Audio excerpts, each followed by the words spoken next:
Reunidos na presença do Senhor, e procurei uma palavra para hoje à noite. E, como sempre, a minha formatação para alguns anos para cá, depois da leitura de alguns livros, especialmente liderança espiritual, eu aconselho a leitura, certo? Muito bom. Não é que eu não entendia assim, eu entendo assim. E eu tenho uma linha divisória entre o que é empresa e o que é igreja. Entre o que é negócio financeiro lá fora, mercantil, e o que é igreja, que não tem a ver com isso. Igreja, só pela sua própria natureza institucional, ela de fato, ela não é empresa de jeito nenhum. Ela é uma instituição sem fins lucrativos, regida pela lei das instituições, certo? Das associações, perdão, e a mesma que rege as associações de modo geral. Então, eu costumo dizer, nesses meus discursos últimos, por exemplo, domingo, nossa posse lá não foi só uma posse administrativa. Na terça-feira que nós tivemos passada, não foi só um ato administrativo, mas transforma isso num ato administrativo espiritual. A igreja é espiritual.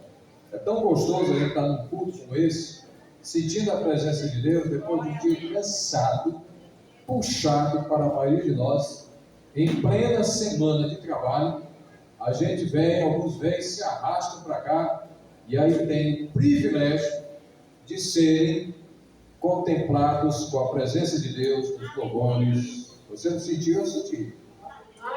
Eu senti. Nunca me esqueço do dia que Deus me testou até o meu extremo, porque eu sou super, hiper organizado naquilo que faço. Eu não subo no púlpito sem o sermão pronto, seja ele na época digitado, numa máquina de datilografado naquele tempo, ou digitado hoje, ou manuscrito na minha agenda. Algumas agendas que eu tenho lá em casa têm sermões que eu não digitei. A boa parte deles estão guardados. Mas um belo dia, indo nesta, não é brincadeira, nesta confiança em Deus, fui convidado para pregar numa congregação da Zequinha Freire. Ela ainda estava do lado de cá, perto de Cajueiro, eu acho. Pequenininha, era uma festa. E eu orei durante um mês, acho que não me deram tempo, não me deram. E eu fui orar para Deus me dar o tempo. Passou um mês, e eu lendo a Bíblia de uma ponta a outra, 15 dias, nada, 25 dias, nada, vamos direto ao ponto. No dia do evento, nada. Saí com a Bíblia Sagrada na mão, uma caneta, nem papel para escrever no escrito.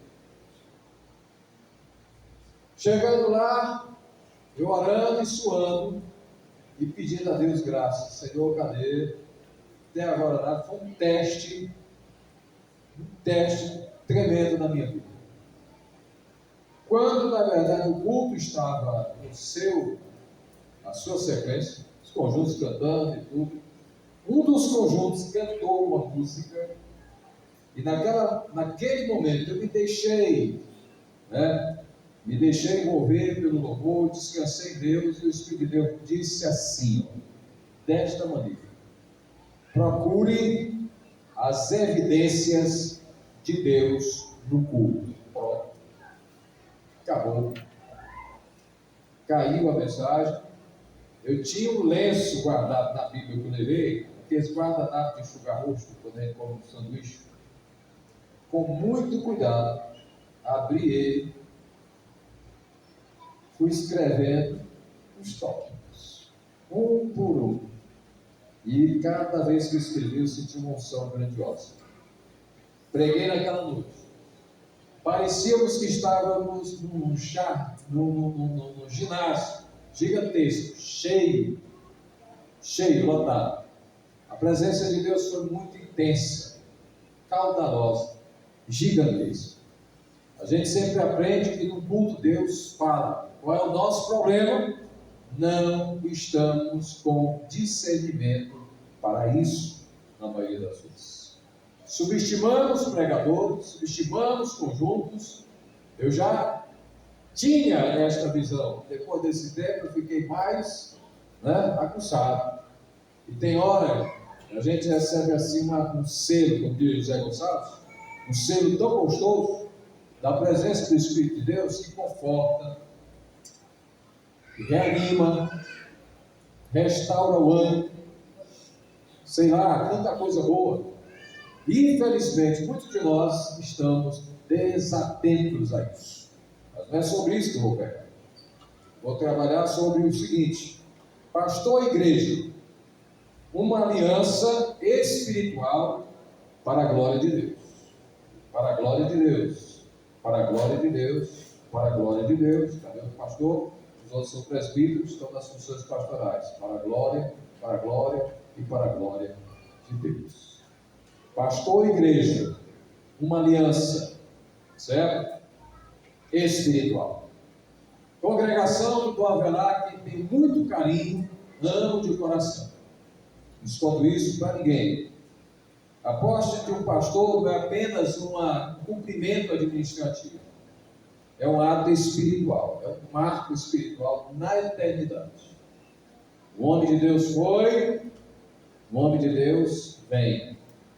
É assim que acontece. A igreja, ela permanece. Daqui uns anos eu não estarei na frente da céu, vai vir outro. Certo? Daqui um tempo o Zé Sobrinho não estará aqui, virá outro. Daqui um tempo o senhor não estará mais aqui, vai vir outro. Quer ir para o campo, está orando, vamos ver o que Deus tem aí. Isso aqui não estará mais daqui um tempo na frente da Canaã. Tá certo? Isso daqui diz que para onde eu vou, ele quer ir também. Não sei, se não está muito longe, só você está aposentado. Mas é um companheiro, um amigo, está conosco. E de fato, quero trazer uma palavra para você nesta noite, da igreja aqui da Betel, bairro do Avelar, mas também para todos que estão membros, são membros aqui, e têm seus pastores. Olhem para cá e não percam o fio dessa mensagem. Tem tido um desgaste muito grande de uns tempos para cá. E se você abrir hoje a internet, você vai ver uma bagunça, uma ciranda que o diabo está fazendo em muitas das nossas igrejas do Brasil. Vá para os rios do Instagram, você vai ver. Vá lá para dentro das outras redes sociais, você vai ver. Vá para aquele amaldiçoado veículo de fuxico que tem, não só vários, não vou nem citar o nome que está gravando. É um desserviço ao reino de Deus. Porque quando nós temos problemas, nós não temos que jogar em rede social, não, temos que resolver dentro da nossa casa. E o que está acontecendo é a falta de sabedoria. O diabo colocou um rabo em algumas igrejas. É pastor brigando com a igreja, é igreja afrontando o pastor, desrespeitando. O pastor mais migué, mais caldo de peteca, que você achar que é, ainda assim é um ungido de Deus. E deve ser respeitado, honrado, cuidado, porque a Bíblia diz que quem dá pastores à igreja é Deus. Glória a Deus. E essa palavra eu senti no meu coração de trazer nesses últimos dias, não só para essa igreja, mas para onde eu passo. Esses dias eu falei posse na diretoria do Alta Ressurreição, nos coordenadores, supervisores, e foi bem umas 10 orações que foi feito lá, não sei. Domingo pela manhã, Vitor foi conosco. Quantas orações eu fiz ali, Vitor? Sei lá, 4, eu acho que foi menos, né? Foi menos. 4 orações, nós fomos lá uma duas. Há um monte de obreiro, uma rua de obreiro. Dei posse na diretoria lá da igreja do campo, tribo de Judá. Dei posse do supervisor, dei posse dos coordenadores. Foi lá, pai. Orei pelos obreiros, consagrando. E ainda teve mais que foi 5. A oração final é a bênção pastoral. Então, servi direitinho, todo feito. E de lá para cá eu venho observando o que o diabo tem tentado fazer. Por mais difícil que seja a obra, ela é de Deus. Por mais complicado que seja no nível espiritual, ele é de Deus. O líder espiritual ele tem suas falhas. Ele pode errar. Nós oramos para acertar, mas eu errei muito ao longo de muito tempo, tentando acertar.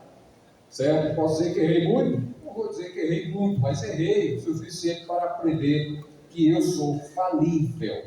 Eu sou homem, não sou super-homem. Quem dá esta alcunha de super-homem para nós são vocês. Achando que nós não podemos ter uma dor de cabeça, ao tropeçar lá no coração, xingar, pastor, diga sim, somos humanos, lá dentro da área. Não pode o pastor ficar xingando aí no meio da rua, brigando com todo mundo, de maneira nenhuma. A Bíblia diz: irai-vos e não pequeis.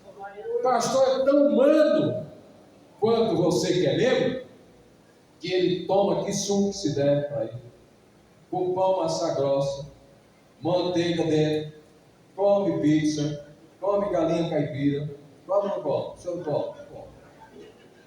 Esse aqui gosta de comer o quê? Caça, né? Qual foi as caças que meu filho pediu hoje? Cuidado com a expressão. Hoje não, nesses dias, rapaz, agora, até agora, tá tudo que eu não recomendo comer. Mambira, paca, jabuti, já comeu? Eu comi. Preguiça, já comeu? Eu já comi. Camaleão, já comeu? Eu não comi. Jacaré, já comeu? Eu comi. Veado, já comeu? Eu já, veado.